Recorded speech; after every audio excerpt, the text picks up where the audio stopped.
Well, I'm looking at the clock on the wall. It says that it is time to start the show. And have we got a treat for you today? Because this is a special bullpen episode. And it's special because we're going to be discussing the topic men and the holidays. So, if you are a human being of the male persuasion, if you are the possessor of a Y chromosome, this is the show for you, because this is your chance to air your grievances, spill your guts, and stake your claim in this world as a man. So right now, it's time to climb up into the treehouse, pull up the ladder, hang out that sign that says, "No girls allowed," because this is the bullpen, and that's the way it is in here. All right, my guest today in studio, Tom Martin. Glad you're here, Tom. Thank you. How'd you enjoy the snowstorm here recently in Colorado? There wasn't much enjoying. No, you live up the hill, so you got...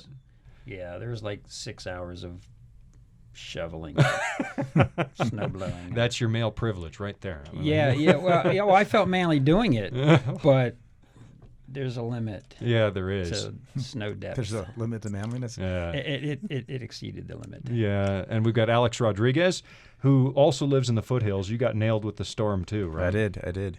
Yeah. I plowed with my four-wheeler, though. Oh, that's not. Yeah, big baby. Yeah, that hurt my back. A real man be out Tore there. me up. Well, my back's destroyed today. I shoveled for 23 hours off and on. Oh, mercy. I did it all night long. Oh, man. Yeah, Ruben Gomez, how were you in the snow? I was okay, actually. It only took me about 4 hours to shovel.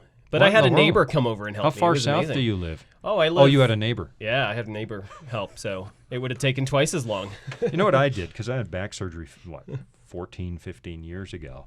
I went out every 2 hours all night because it was going at, 1 or 2 hours, 1 or 2 Right. inches per hour. And even that was kind of heavy and wet. Once the banks on the side of the driveway got up past 5-6 feet, now you have to lift and throw. And so I am actually sitting on a little baby cushion here because I hurt. And You're a baby. yeah, I really am. I really am. All right, so those are our guests today. We got to get to the topic at hand, which is men and the holidays. And we're recording this toward the end of the year.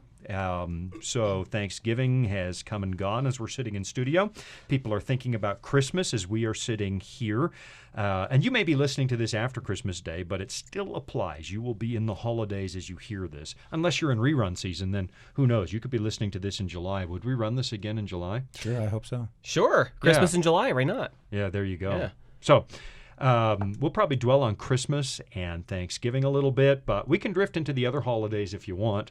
There's a bunch of them throughout the year that men really think about, and some of them I think we hate. I mean, if you dare. If you dare. I shouldn't say if you want. If you dare drift into those holidays because, like Valentine's Day. You know, we almost don't dare state our opinion on that one. And you probably love it anyway. You're a big squish. No, actually, that one I don't care much for. No, I don't know a guy who really loves Valentine's Day. Anyway, let's kick the ball down the field and get started. All right, think about the holiday schedule all year long.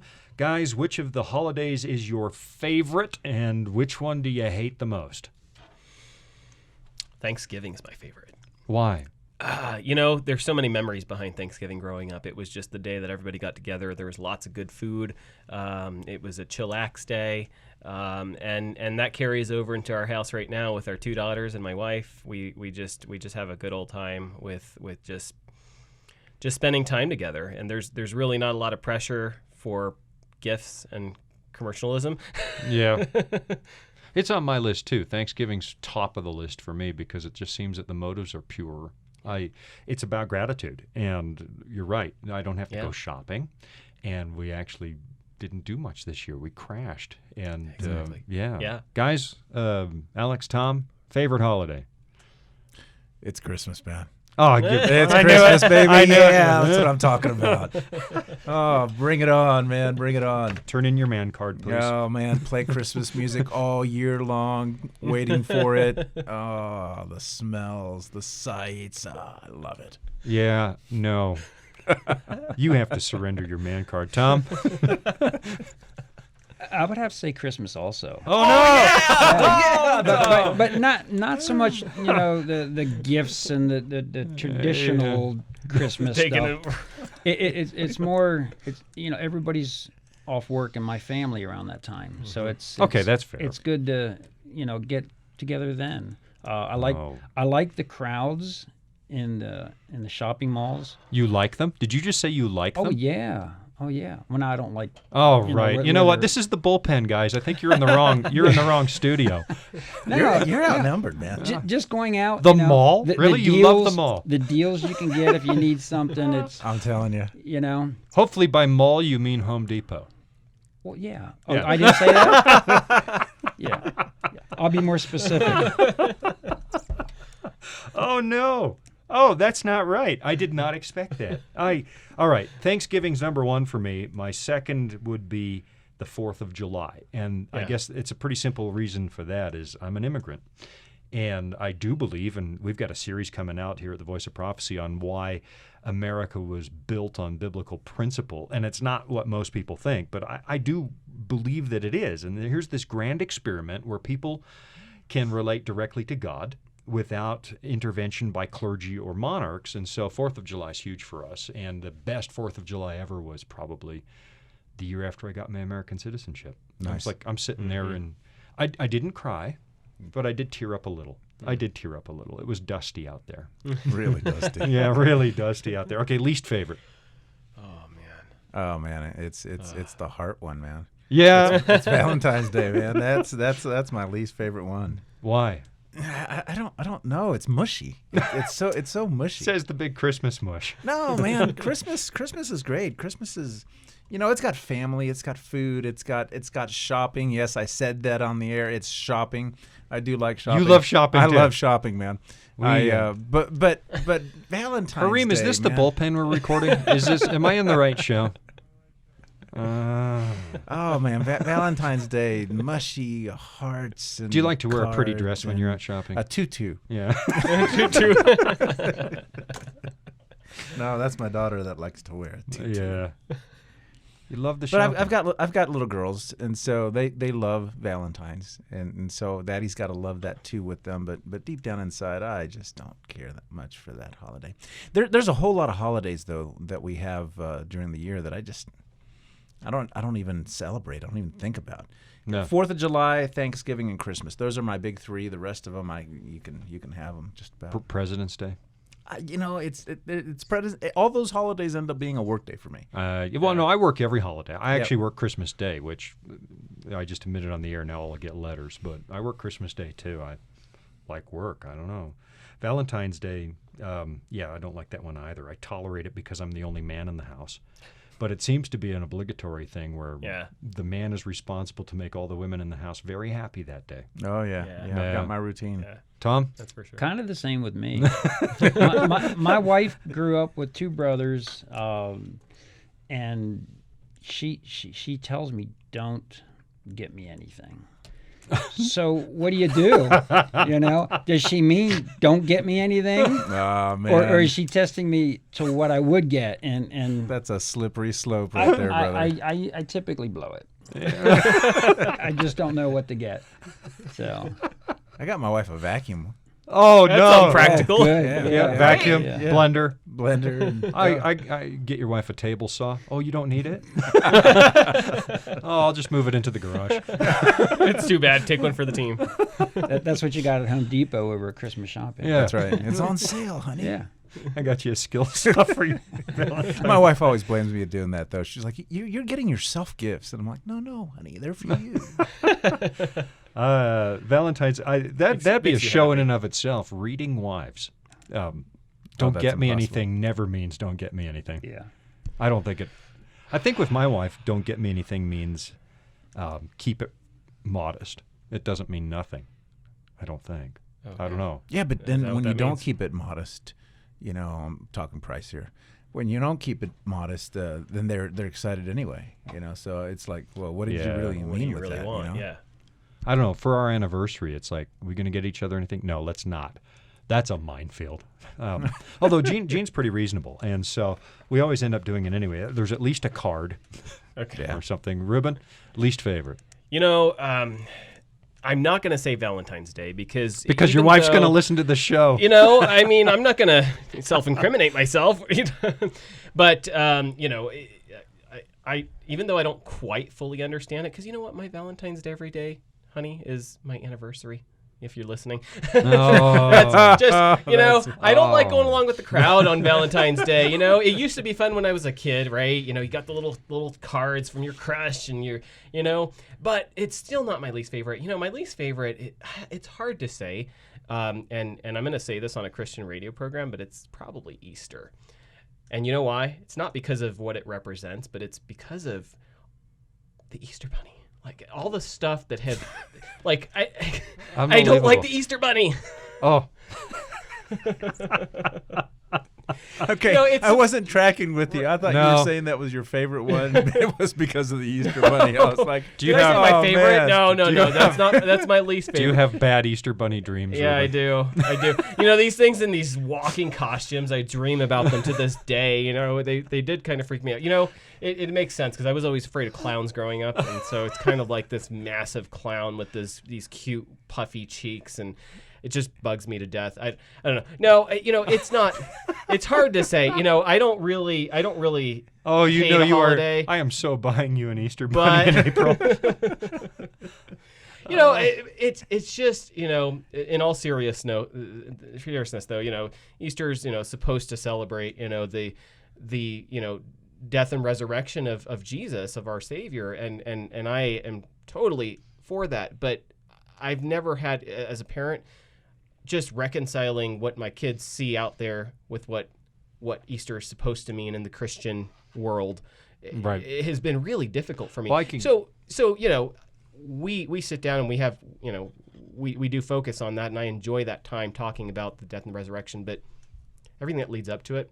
There you go. I can give you an out. You can just tell your family Easter's off. Yeah. Because Easter can't possibly be the anniversary of Christ's resurrection, right? It's the first Sunday after the first full moon after the spring equinox. That's exactly right. Yeah. So we appropriated a pagan. You can use exactly that in your house. Just there tell them it's off. That's what I'll tell my kids. kids. No more Easter bunnies. Yeah. It's pagan. All right. Well, we are recording this toward the end of the year. And so the big holiday that's looming ahead of us now as we're sitting in studio, we've just gotten through Thanksgiving.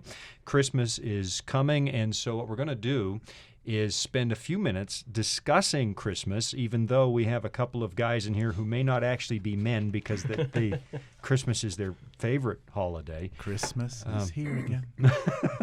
Oh, no. And cheer again. Oh, no. Oh, yeah. Aren't you from Puerto Rico? I am. Like, they can't even have an authentic Christmas in Puerto Rico. Oh, yeah, you could decorate. Yeah. You can go to the beach right afterwards, but you can decorate. Well, that part's okay. When I moved to L.A. some years ago, I went outside and I thought, it's nice and warm out. I'm wearing shorts. This isn't okay. But, in L.A., they're just over the top. They were making artificial snow and filling lots so that people could walk around in a winter wonderland. I think the Christian Scientology. Scientology has L. Ron Hubbard has a display in Hollywood where they have this fake powder snow and Christmas trees, and I don't know. That's a little too much. Maybe it's because I'm from where it really is Christmas. All right, we got to take a break. I hear the music in the background. Reem is trying to remind me that we do have to break for a commercial. And so this is a commercial you're going to want to hear. Write down the information because it's amazing, and we'll be right back.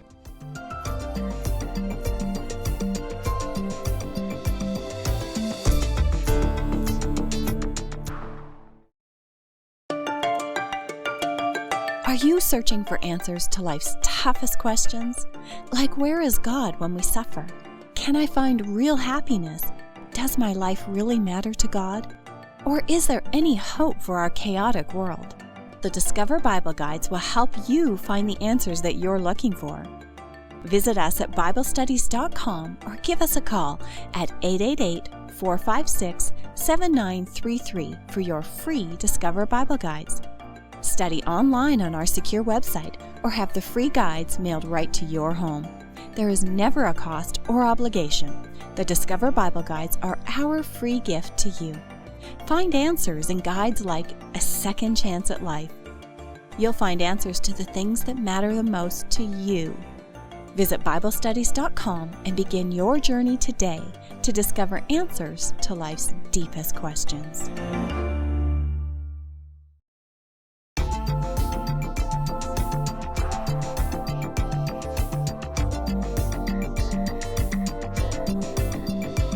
And we are back from the break. This is Men on Christmas. It's a special episode of The Bullpen. We're sitting in studio and talking about holidays in general, but we are recording this toward the end of the year, so the big holiday, the one that is looming on the horizon, is Christmas. So, guys, are you one of those desperate, lost-looking men who does your... I already know the answer to this one. I'm looking at the two of you. You love the mall, apparently, but... Are you, I'll ask it anyway, are you one of those lost-looking men who's at the mall on December 24? I'm at the mall on December 24th, but I'm not lost. No. You wait till the 24th? I'll go on the 24th, but I've been going since Thanksgiving. Oh, that's sick. Yeah. Black Friday, man. Yeah. There's nothing but men in the mall on the 24th. That's true. I've been there. Yeah. I've been there. In fact, I've even rolled into the mall where it was like 5:30 and they closed at 5. I'm like, Oh, no, you missed it. I missed it.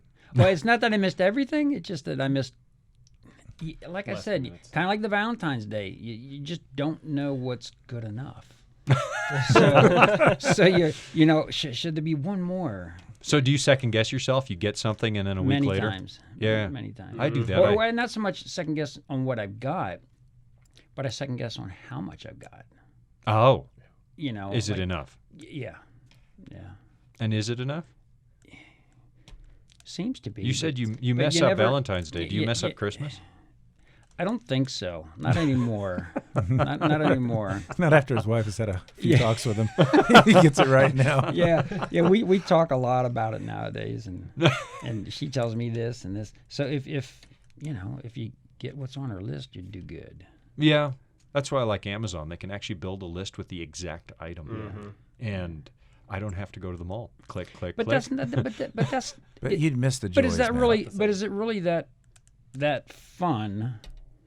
Getting a gift for somebody that they say, "Hey, I want that." Well, my wife Well, gives why- me why a don't we range. just- why don't She we gives just me go like to the- 30 things, and I pick 2 or 3. Yeah, that's not bad.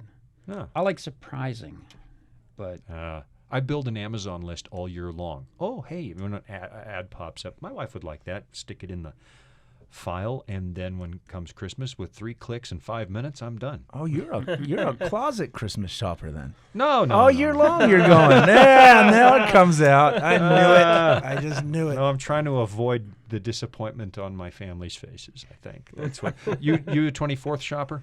You know, I have been. It's not fun. No. I don't. The shelves are empty. Yeah, exactly right. Yeah. But the internet has made things so much easier. I remember when Tickle Me Elmo was all the rage. What? Oh, yeah. It must be going It on 20 years ago. Yeah. You could not find a 10 years Tickle. ago, And yeah. on the 24th, Fat Chance, that's the year I learned that you do not wait Yeah. to the 24th. There was actually, I think, Furbies. blood on the floor of Walmart from where the Tickle Me Elmos used to be. Tickle Me Elmo made me a lot of money. It did. Oh, Yeah. did you buy and hoard them? We bought one of them, and when my kid didn't want it anymore, we were able to sell it and make money off of it. Oh, nice. Who decorates the house in you guys' houses? Quiet. I'll tell you what, my inside wife. or out? I kind of do. Well, okay, But- but there is Yeah. a difference, isn't there? Yes, My- there is. Sure. Yeah, my wife does the inside, and my daughters help. As a matter of fact, that's what goes down the Sunday after Thanksgiving. Yeah. Uh, I usually do the outside and I help in the inside, but I usually put up the tree, and then I do the outside lights. My wife does the rest inside. you put up the tree? She wants, yeah, We don't even take ours down. It's artificial. We leave the ribbons and lights in it, yeah. and we take cover parts it with a bed sheet, carry it to the basement, and it comes up. And, Wow. Yeah. I see That's Hareem impressive. laughing, but Hareem, you'll learn, man. You'll learn. Just leave it set up. Tom? I've done that. We haven't we haven't had a tree for quite a while, but the lights. Okay. Last year I put some lights up. Living up in the mountains where I do, Yeah. I kind of like the, that Thomas Kincaid type look on the house. So I had some, what's that, garland, that Oh, yeah, green yeah. stuff, and then the red bows. But living up there, the wind tore my garland apart so many times. I got so many zip ties on this. I had 2 pieces of garland to start with, and I think I ended up with 9 or 10 at the end of the. it's funny. But again, it's hard to know what's right, what's enough, what's too much. Right. Do I want all the colored lights? Do I want white lights? I like blue and white. Man, I scored on the blue lights once. Our white ones died, and so I could only find, because it was last minute, I could only find blue, and I hung them out, and my wife came out and said, my grandmother had blue lights, and she was all, just a complete no, if you're listening to this, I knew that, Gene. Yes. And, yeah, it's like, you win when they get tears in their eyes. Yeah. Why do you think that the guys get sent outside? I mean, I thought it's equality these days. Because it's too cold outside. My wife doesn't want to do it. I'm not going to put my wife up the ladder, and that make me old school, but equality seems to be out the window when it comes to hanging lights on the gutters. Unless you're in my house and you volunteer to go outside because you love the lights. You guys should see the look on Alex's face. It's just I lighting up. volunteered to It looks go great. outside for one reason only. So I don't have to be inside with the Christmas music playing and the decorations. Man, I had my going lights up and- outside before Thanksgiving. So Get then out. all you had to do was plug it in as soon as Thanksgiving was done. Evening came. We've got I could the plug it icicle right in. lights. I It was going to leave them it up was all good year, to but go. they Ready to show. go. Just leave them up all year. That's what one of our neighbors does. He's got these big Yeah. Christmas lights in his window. He leaves up all year. Yeah. That's how I find my house at night. Do you have one of those projectors that shows stars on your house? And No, but I've thought about that. Oh, my That's pretty word. cool. When is it too soon to decorate? Oh. That's where my wife puts her foot down. She doesn't. She's not as enthusiastic about Christmas as I am. So for her, Thanksgiving is the cutoff. She's You like, would go up before Thanksgiving. oh yeah. See, Thanksgiving in Canada is in October. And That's so when we should November go, then. 1st is when everybody starts decorating. But for me, if there's not a 2 in the date, like if it's not December 20, 21, it's too soon. But it doesn't give you enough time. That's the Yeah, problem. you know. Thanksgiving, Christmas, you don't have enough time to enjoy the season. I wish the season was a lot longer. The season is 12 days. You've heard the song. No. That's 12 pains mistaken. of Christmas? I mean, the 12. Those are just your best 12 shopping days. You got 12 more days to get what you need. No, traditionally it doesn't. I don't know. When's it too soon? When do you go out and when do you guys start it decorating? would be after Thanksgiving, but this year's kind of changed my mind on decorating because of all the snow. Yeah, we got Right. nailed here. Right now, I have no ambition to do anything outside right now. No. None at all. Well, None at all. I spent close to, I'd say close to 30 hours all told cleaning up the mess that storm left here. Yeah. Probably 30 hours. Yeah, I can't put a ladder in 2 foot of snow right now. Yeah. So. Yeah, you can. What you do is you put it in the snow. I did this, and, Yeah. and you just go up 2 steps, right? Well, I could. and it lurches a little, and you jump on it till it goes down. Yeah, That's a manly I thing could to do do. that, but just something's telling me, no. Oh, dude! Just To get don't- up just onto don't the want top to. story, we have an overhang on the first story over the front door. I put a ladder on that to get up to the top in the snow, and learn That's to why men learn- don't live long. No, learn to pray.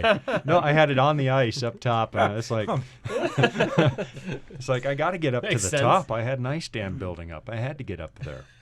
How do you think men approach family holidays differently from women, or do we? In my circle of guy friends, yeah, for sure. We definitely approach it differently. How? We don't have quite the level of heart and emotion sunk into it that, say, certain dear members of my family We're have. struggling to find the words that don't have you sleeping in the car That's Christmas right. Day. Yeah. That's interesting in and of itself that we have to step lightly on this topic so that we don't get corrected when we go back home. right. Yeah. Are we going to air this before or after Christmas? We'll find out. We'll find out. Yeah. Ruben got a little change in his pocket earlier. Yeah, he's used it all up. But What do you think? I think women approach it differently, don't you? I do. I think there's. I don't know. Do I want to use the word mushy again? But there's just this sort of emotional attachment to it that's probably stronger than, at least for me, stronger than what I have. Although I am emotionally attached to sort of the nostalgic feel of the wood burning stove. My in-laws have burned wood their entire life, and so going there for Christmas, there's snow on the ground, the smoke's coming out of the stack, and I do like the smell of a fireplace it's at just Christmas. nostalgic A real feel. fireplace. But I think for me and men, way to a man's heart is right through his stomach, right? So, so for me, we wait all year long for what gets cooked for Thanksgiving and Christmas, and so there is a big part of me that just loves it because of the food.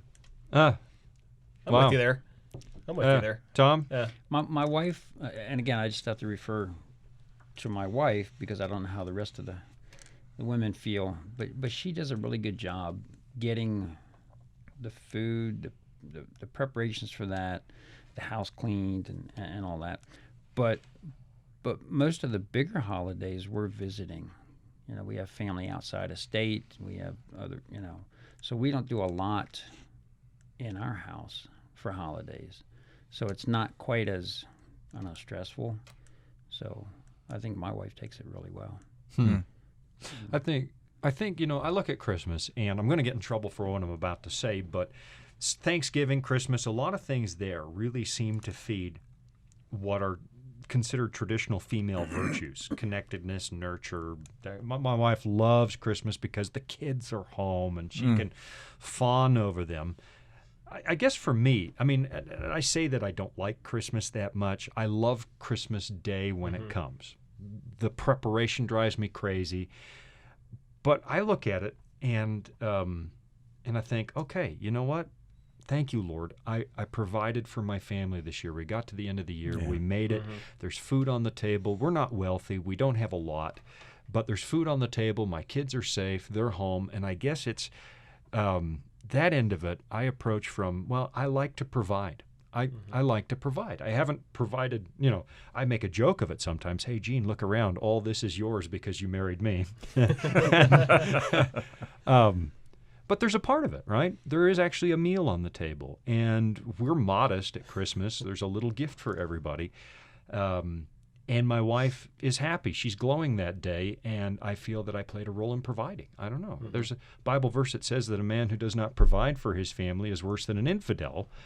And that means provide and protect, but I guess that's what's in it for me. And I know Gene doesn't think in those terms. It's like, my kids are home. For me, it's I raised a family and I provided for them, and I'm thankful. It's almost another Thanksgiving. Thank you, Lord. We made it through another year, and I was able to be the provider, although my wife works full-time. Yeah.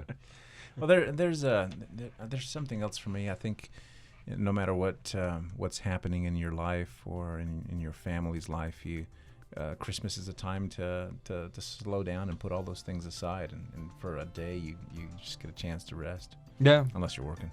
Yeah, well, I do work. It's to my shame. I guess I've been married 27 years, and at least 12 of those I work Christmas Day, at least. But that's ministry, too. Yeah. So I hear the music playing. When we come back from this break, I'm going to ask a question. What was your favorite gift of all time?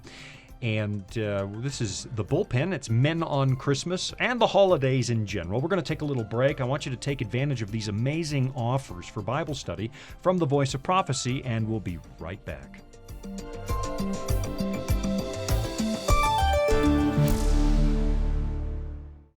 Disclosure is just one of the programs brought to you by the Voice of Prophecy, like the audio adventure program Discovery Mountain. Discovery Mountain is a weekly Bible-based program for kids of all ages and backgrounds. Your family will enjoy faith-building stories with Jake Donovan, Mr. Simon, and others in this small mountain town. Each summer, campers visit Discovery Mountain, where they sing songs, learn about God, and reenact a Bible story with the help of drama teachers Miss Wendy and Miss Tamara. With 24 full episodes every year and programming every week, your family will have something uplifting to listen to every week. Listen to episodes on demand and watch video features from Director Doug at discoverymountain.com or on your favorite podcast platform. That's discoverymountain.com.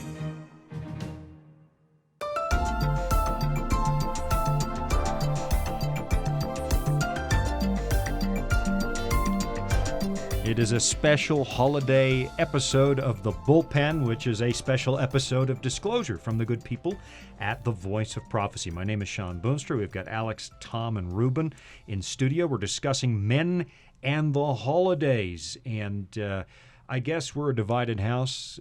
Two of you said Christmas was your favorite holiday of all time. Is there anything, gentlemen, anything that drives you nuts about Christmas? Is there a downside to it? And think broadly. I mean, as Christian men, is there anything that would drive you crazy about it? It's kind of the same stuff that I mentioned when I was talking about Easter, except it's not the Easter Bunny. So does Santa freak you out too? No, actually Santa does not freak me out. Maybe he did when I was little, but I think Santa's pretty cool. I don't know. No, don't go to the mall. Yes, we know Santa. We know Santa's not real at the Voice of Prophecy. Yes, we do. And we do know all of the pagan traditions that are associated with Christmas. So write your complaint letters to Ruben Gomez, Box 999, Loveland, Colorado. Let me be clear: we don't do Santa in my house, just for those complaint letters. But basically, it is all the. It's not just everybody says the commercialism, but it's the just aggressive nature of how the companies just try to get you to buy stuff. I mean, it's just all about what you want, you, right? That just drives me nuts. The commercials out there, treat yourself, you deserve this kind of thing. And my kids have to see that. That right. bugs me. Yeah.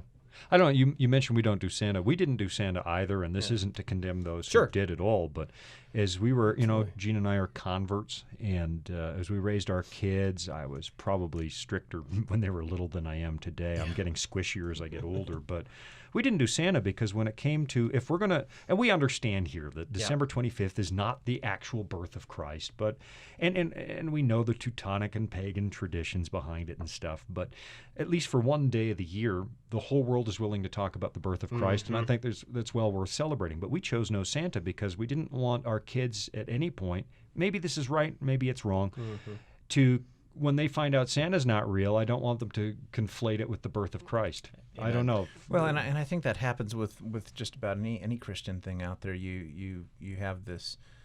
Easter was another one. You said something about the Easter Bunny. So you've got the death of Christ, the resurrection, and then we give Easter Bunny. You have Christmas, and we give Santa. It seems like everything that's Christian that's going to put Christ out there. There has to be something else that grabs the attention of folks, and that bothers me. Yeah. Right. I don't know, Tom. What drives you nuts about Christmas? Well, this morning on the way in, I heard on the radio that there was a dispute somewhere in one of the stores, and they thought there was a shooting, and everybody's running out, and you hear that kind of stuff. It's like, really? What is it that drives somebody to carry a gun in a store on Christmas with the intent of possibly using it because someone got the last Furby? Yeah. Or, you know what I mean? It's crazy. Yeah. It's crazy. There's absolutely no Christmas spirit in that at all. No. I think that drives me crazy about it a lot is the pressure that and the gun thing is one thing. I think we've lost our minds and we don't really have a moral underpinning for Western society anymore. We tossed it out years ago and we're seeing the results of it. I think that's at least a little bit of it.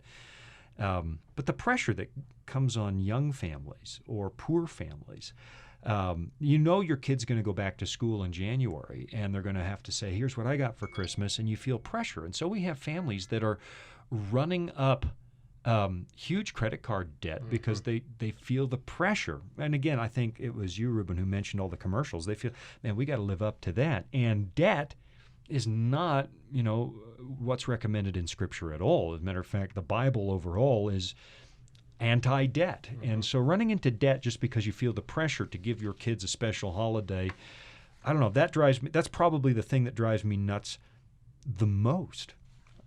So I grew up in a very poor home, and I remember that. I remember going to school when it started back up in January, and everybody's received all these great gifts, and there was years that we didn't get anything at all, and so that was tough. That really was tough. But then the pressure the parents feel now, right? It's like, oh, my kid has to have a great Christmas. Yeah. That part's always bothered me because I will be honest, I have felt the temptation to get them something that's frankly a little beyond our means because we don't believe in debt in our house. And I have felt it. I'm being honest. I know that, when I grew up, there were kids that we went to Hawaii for vacation over Christmas. My family doesn't go to Hawaii for vacation over Christmas. Right. And I want them to, I guess there comes a point where you realize that what kids are going to remember in 20 years is not the gift they got. Right. They're going to Right. remember their dad, I think. Tom? Yeah. Sorry. We were just Blew his talking mind. We were just talking about this at the house, and my little one Kaylee. See, she sometimes comes out with some of the most righteous comments, and we were talking about Christmas. We talk about spending, and somebody asked a question about what it's all about, and I just kind of spurted out that it's all about the stores that want to make more money. It's all about these manufacturers, and so somebody asked why that was, and so we talked a little bit about economics. And Kaylee, my little one, she pipes up and she says, "Well, why do we have to do gifts at all? Let's not do any gifts. Let's just spend time with us and decorating and cooking and eating." And for a moment there, I thought, she's got it. And now I'm in a place where I have to make a decision. Do I bring her along and intoxicate her with the whole commercialization of everything, or do I foster that? She's got something going there. Do I foster that and really promote the fact that, hey, let's really think about family. Let's think about Christ. Let's not get distracted here. Yeah, I know we know that December, and it's a tiny segment of Christianity, but there is a segment that says we're not doing anything. They're like Oliver Cromwell in the 1600s. We're not doing Christmas. It's December 25th isn't the birthday of Christ, and so on. I get that, but for us, we look at the principles. What is a Christ-like principle in a holiday like this? Where can I reflect the character of God to my kids and stuff? And as they get older, I'm tempted to say, let's take care of somebody this Christmas, I think. Yeah. One of the most depressing stories, it was Christmas Eve, I believe, and I had somebody call me saying, "Pastor," this is years ago and way up north, and "Pastor, a guy just called us and he's going to kill himself.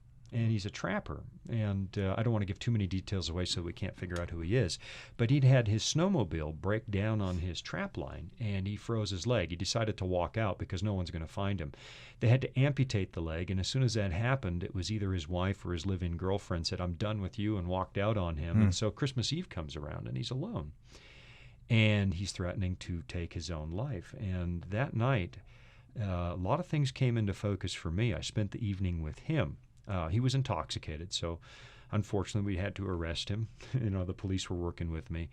And then we sat in the cell together Christmas Eve. I'd say that's one of the more important Christmas Eves I've had. And I thought, here's a guy who thinks nobody loves him. He wants to end it. And I think if you were to ask, I know you were a police officer before, but I think Christmas Eve is one of the high points for depression and suicide. Absolutely. Yeah.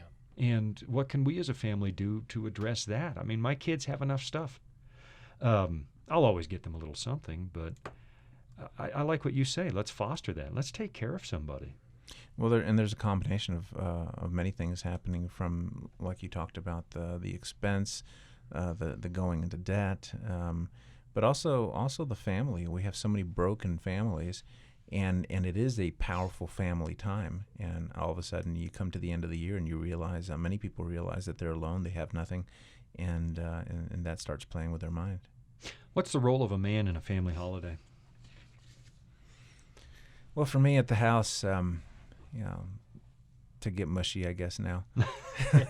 Bullpen gets mushy. No. Yeah. So I do have 4 girls.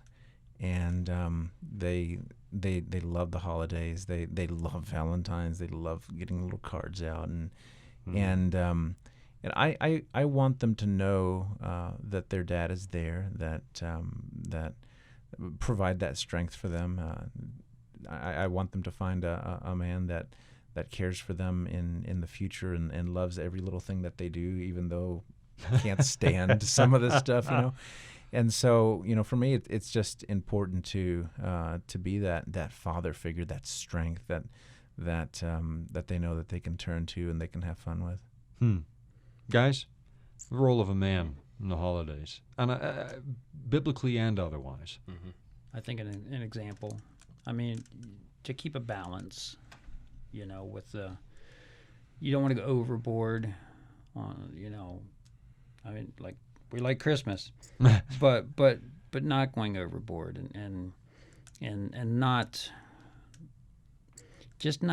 getting too dug into it, because, I like Christmas because of the family, like I mentioned, but, I'm not gonna, I'm not putting Santa and snowmen and all that blow up stuff, lights out in my yard. Too windy up on the mountain anyway, True, right? true. But just to keep a balance. And you mentioned Christmas. We're going to talk about Christmas here for a second. Like you mentioned, everybody at least once a year is talking about the birth of Jesus and all. And that's kind of an in, for conversation. It is. To a lot of people. And I like taking that role. I like taking that role, starting conversations with people. Yeah. It's a lot of fun. I like, when it comes to Christmas Eve, and I'm from a Dutch family, and they actually separate Santa from Christmas. The Feast of St. Nicholas is actually at the beginning of December, and Christmas itself is just a church day. Oh, interesting. And, but we tend to do most of Christmas on Christmas Eve, and the fire's on, and the lights are on, and that kind of stuff. And one of the things I like is I pull out my Bible, and very traditional, and we study the birth of Christ that evening. I go from Luke 2 because that's what everybody, expects to hear that evening. And I make it a time when we can really discuss, why is Jesus important? Why is the birth of Jesus important? And I guess that's the part I really do cherish. I look forward to that every year. It's like, okay, I'm gonna teach my kids why I love Jesus so much, and take advantage of this time. Yeah, Exactly. Well, the Bible talks about the man being the spiritual head of the household, and I think that Christmas, especially Christmas, gives a great opportunity to do that. Like you're saying, Friday night. We do the same thing on Friday. We do stockings on Friday, and then we open the other gifts on that Christmas isn't always on Friday. Well, that's true. Yeah. I don't know why I said Friday, but well, that must we Friday night we always must have had a special Friday night Christmas at one time that's sticking to my mind. But yeah, Christmas Eve is what I was trying to say. But except in Puerto Rico, where they have a completely it's different. always on Friday. They use a metric calendar. But it is a great time to focus on the Lord. All right. Let's talk about fathers when we come back from the break a little bit. What's your favorite memory of your father related to the holidays? And then we'll talk a little bit about your favorite passage relating to the birth of Christ, because it is the holiday season and Christmas season as we're recording. Do you have a favorite Christmas carol? Some of those things. And we're going to take a little break. We've got amazing offers from the Voice of Prophecy that you'll want to take advantage of. So listen to this announcement, and we'll be right back.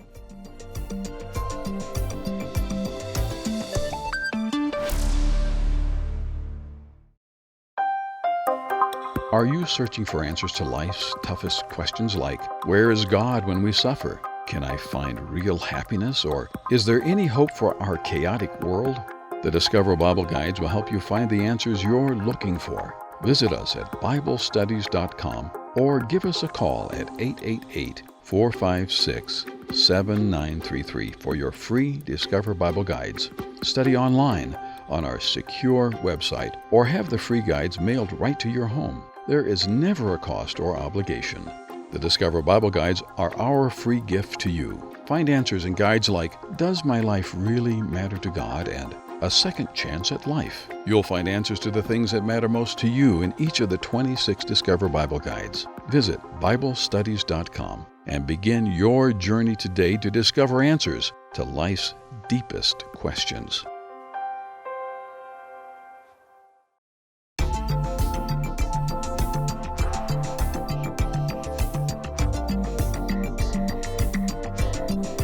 This is Men on the Holidays, or Men on Christmas, which is a special episode of The Bullpen, which is a special episode of Disclosure, which is a special program brought to you by the good people at the Voice of Prophecy, who have been in the broadcasting business, faith-based broadcasting business, since 1929. And That's a long time. That makes us 90 years old as we're sitting here, because I think we went on the air in October of 1929 for the first time, just weeks ahead of the big stock market collapse of 29. So we're talking about the holidays. We're talking about men and their perspective and their biblical perspective.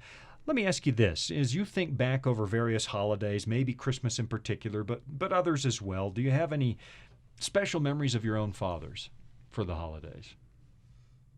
Sure, I do. Now, for me, it's probably a little different, but my dad wasn't there much for us, and so Christmas was one of those times that he actually would sit down with the family, and so for me, it's definitely a special time. Rest of you? For the holidays, he was always the one on the grill, for the ones in the summer. Yeah. And then for Christmas, it was always he was putting up the lights. Yeah. I can still picture it now. We had this old rickety wooden ladder that we had, forever, and he'd get up there and he'd tack up the lights the whole way around the house. We'd help, but Yeah. he was always on that. Yeah, how many dads really want the help anyway? I don't know. Yeah. I enjoy it for a little while, and it's like, oh, just let me do it. Yeah, I can relate. You're a dad, Ruben? I can relate to what Alex talked about in terms of being that day that as a family, we were. It was really modeling, the spiritual component, right? Bringing us back to what Christmas shouldn't be, right? He was not really, and still isn't, a fan of the commercialism, just like I am, right? And so it was really just reminding us of look, this is what Christ did for us, and this is what we're really here for. It's not just about giving the presents. It's about taking a day and reminding ourselves, of what Jesus did for us, coming to earth to save us, and that his birth was the beginning of that process. Man. So, my dad was self-employed my entire life and ran businesses, and so we never saw much of him during the year. He was always busy weekends because when everyone else went home, that's when he went into the store to do the books and that kind of stuff. So on Christmas, we had him. We had Dad. That's right. Right? We had Dad. One of my best memories, though, and I carry this with me all the time. Dad came home one night and said to my mom, "Hey, honey, we've got a guest for the night." It was a surprise because nobody had cell phones in those days. It was a surprise. We lived way up north on the Yellowhead Highway, and it was often 40 below or colder in the Christmas season. And this guy's car had broken down, and my dad ran an automotive shop, and they were going to close, and this guy was just going to sleep in his car. If you sleep in your car at 40 below, there's at least an off chance you're not going to wake up in the morning. Yeah. It's just, even with a sleeping bag. So he brought him home, and he brought this guy in. And I think my mom was nervous because he slept on the couch in the basement where my brother and I had our bedroom. Oh, yeah. But I'll always remember Dad brought a guy home and gave him a warm place to stay. And it was just a customer of his. He didn't have to do that, but he's not going to let this guy sleep in the car. And I thought, you know what? That's Christ-like. My dad was a godly man, and Jesus gave all. I mean, what does it really take us to take somebody in? And up there, it was so cold in the winter that often we had to bend the float in the toilet so that the toilet would keep running, because if the water stopped running into the house, the line in the yard might freeze and you lose all water. And more than once, Dad had to get out there and dig up the lawn and use a battery and jumper cables, and that pipe gets hot fast if you short it. But that guy, he's homeless. He's living in, well, he may have a home somewhere, but he's going to be sleeping in his car because he's out of money and it's broken down. And I thought, you know what? That's what I want to be like. I want to be like that. I want to be like Dad. Yeah. Yeah. What's your favorite Bible passage related to the birth of Christ? I remember, now around Christmas, I love the cartoons. I grew up with all the Christmas cartoons, but I think the one that brings back memory for Bible verse was Charlie Brown's Christmas. Really? Yeah, what was it, Linus? He gets up and he explains the true meaning of Christmas, and I think he's quoting Luke, and it's just I remember that was really cool. Wow. Charles Schultz is from here in Loveland, Colorado. Really? his place, he's gone now, but there's a place out here, sort of halfway between the office and your house, where I was hiking one day, going for a long walk, and I saw a giant bronze Snoopy at the end of the driveway, and I thought, why would there be a giant bronze Snoopy? And no, it's a sculpture capital here, but he's from here, and I do appreciate that he always seemed to weave some Christian and family values through those shows. They were kind of wholesome. Isn't that the one where Charlie Brown had the sad little tree? Yeah. Yeah, with the needles falling off. Yeah. Yeah, Gene and I had one of those our first Christmas together. I went out and cut a little sapling off in 45 below, and it was sad and spindly. Yeah. That's funny. The rest of you, favorite Bible passages, favorite? For me, behold, a virgin shall conceive. Isaiah.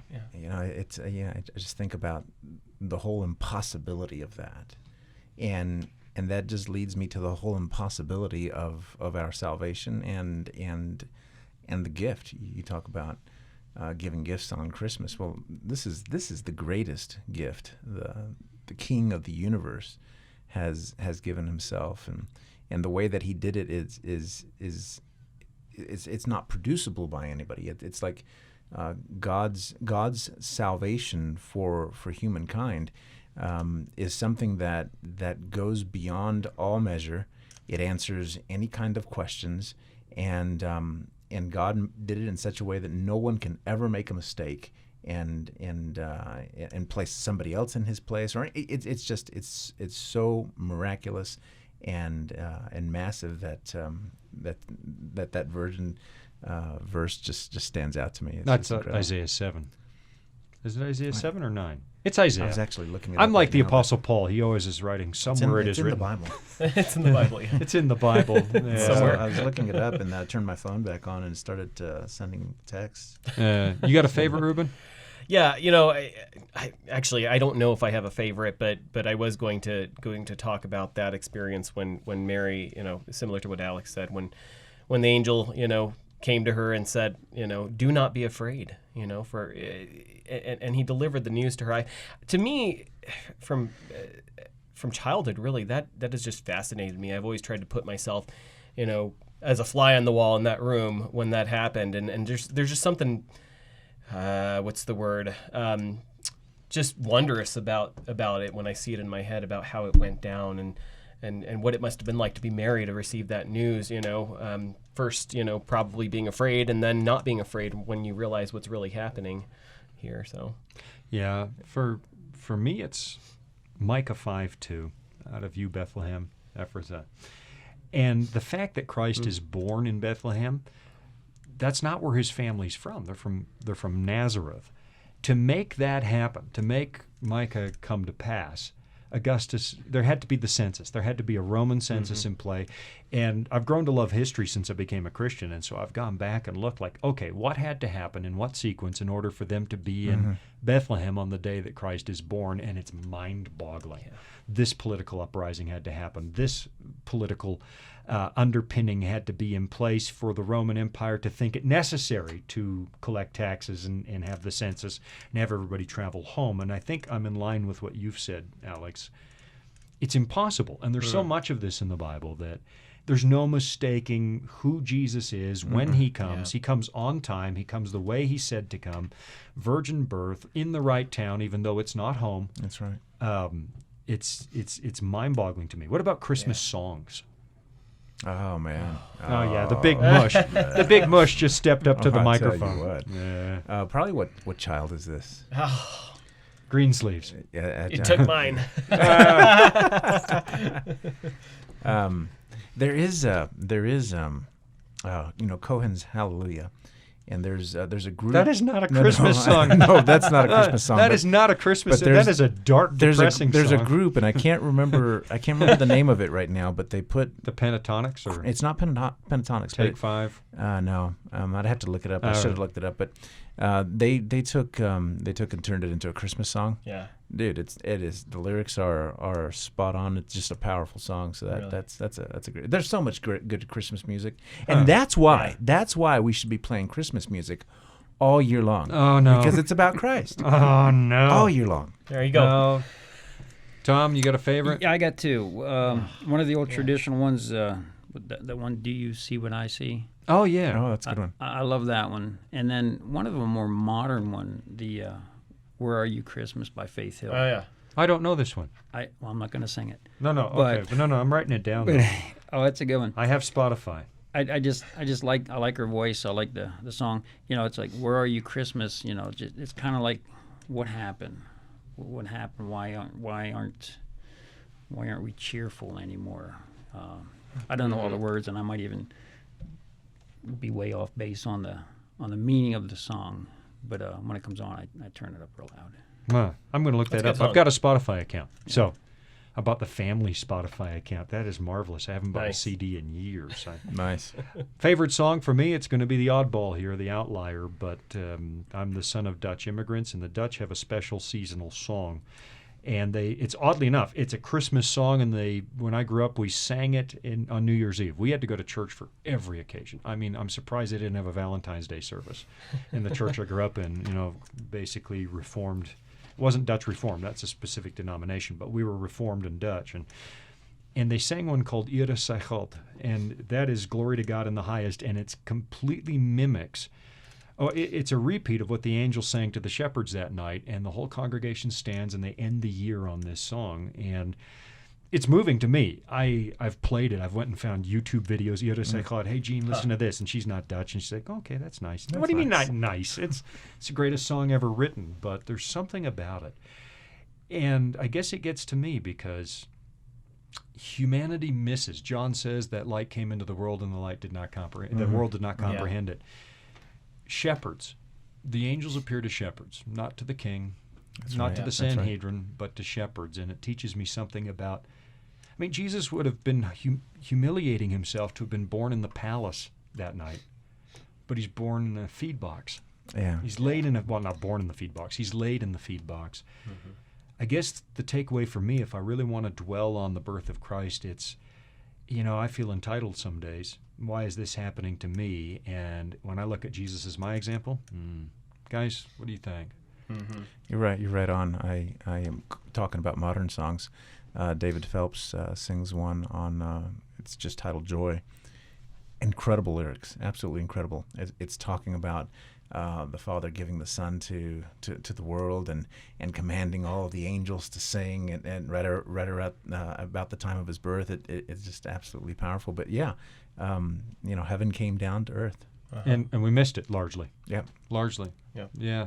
The birth of Christ. We've only got seconds to go, and this really should be the point. But couple words on it, guys. Why is it important to you? Without the birth of Christ, what would we have, right? And we got nothing. We got nothing. It started the process of salvation, here on earth. That's what I teach my kids. This is why we remember it. How much does God love us? I mean, it's I can't fathom it. No, neither can I. Hey, we've got to sign off. We're hoping your family's enjoying the holiday season. Take some time with your family. Sit down and read about the birth of Christ and see what God gave for us and why giving truly is better than receiving. Mm-hmm. And we're wishing you the best and your family. Until next time, this is Sean.